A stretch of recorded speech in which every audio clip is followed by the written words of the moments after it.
मीरपुर नाम के शहर में तेजस अपनी पत्नी नीरू के साथ रहता था। पति पत्नी दोनों ही नौकरी करते थे। एक दिन तेजस गांव अपनी माँ के पास फोन करता है। हेलो, प्रणाम माँ। जीते रहो माँ, तुम दादी बनने वाली हो। अरे वाह, ठीक है बेटा, मैं कल ही आती हूँ। जब माँ जी शहर पहुंची तो बेटे बहू ने बहुत अच्छे से स्वागत किया। लीजिए माँ जी, चाय। अरे गर्मा गर्म पकोड़े ले आओ माँ के लिए। नीरू रसोई में गई और 2 मिनट में ही पकोड़े ले आई। जी ये लीजिए। बहू जादू से बनाए हैं क्या? अभी तो रसोई में गई थी। यम्मी।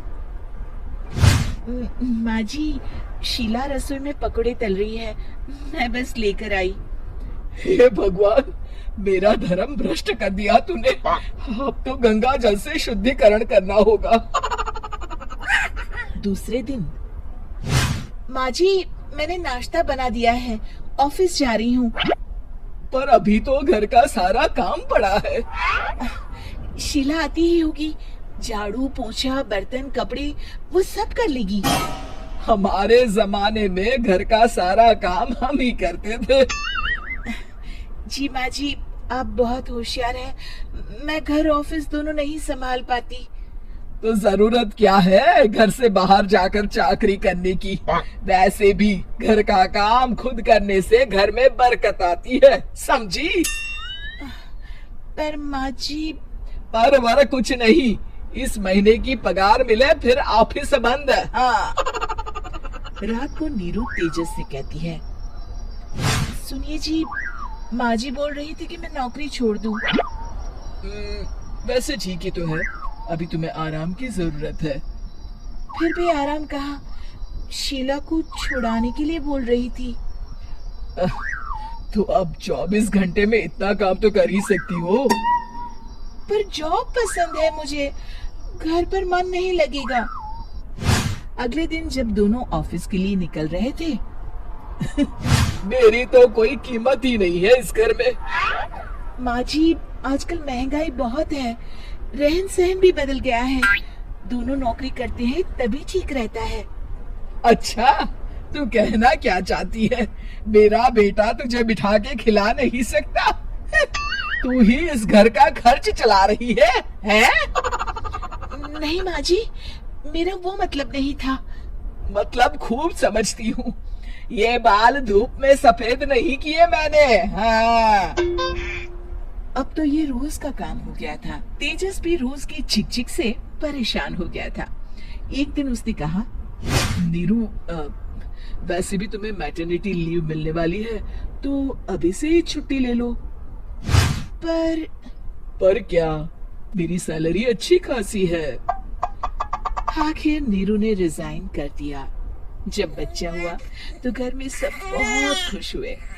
कुछ दिनों बाद तेजस फाइल देख रहा था। क्या हुआ तेजस, कुछ परेशान लग रहे हो? हाँ, वो हमारी जितनी सेविंग्स थी वो तो हॉस्पिटल में और छठी के फंक्शन में खत्म हो गई है नीरू।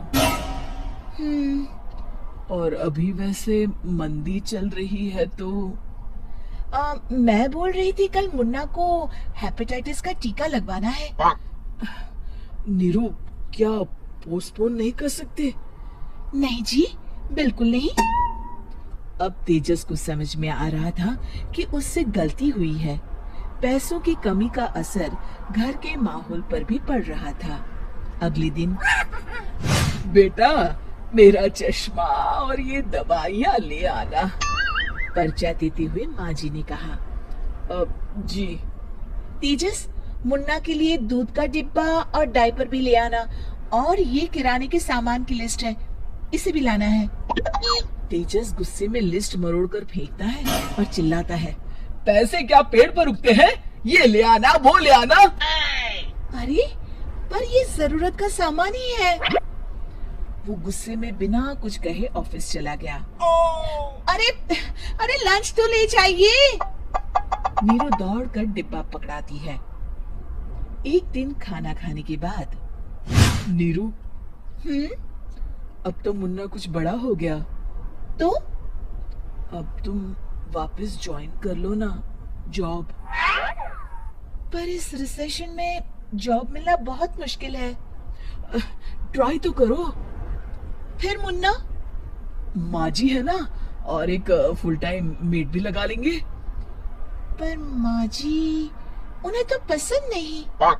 तभी माँ जी वहाँ आ जाती है और प्यार से नीरू के सर पर हाथ फेरते हुए बोलती है, अब मेरी समझ में आ गया बहू, पहले के और अब के समय में अंतर है। तुम काम शुरू करो, मुन्ना की जिम्मेदारी मेरी। मेरी प्यारी माँ जी, ये कहकर नीरू उनके गले लग गई।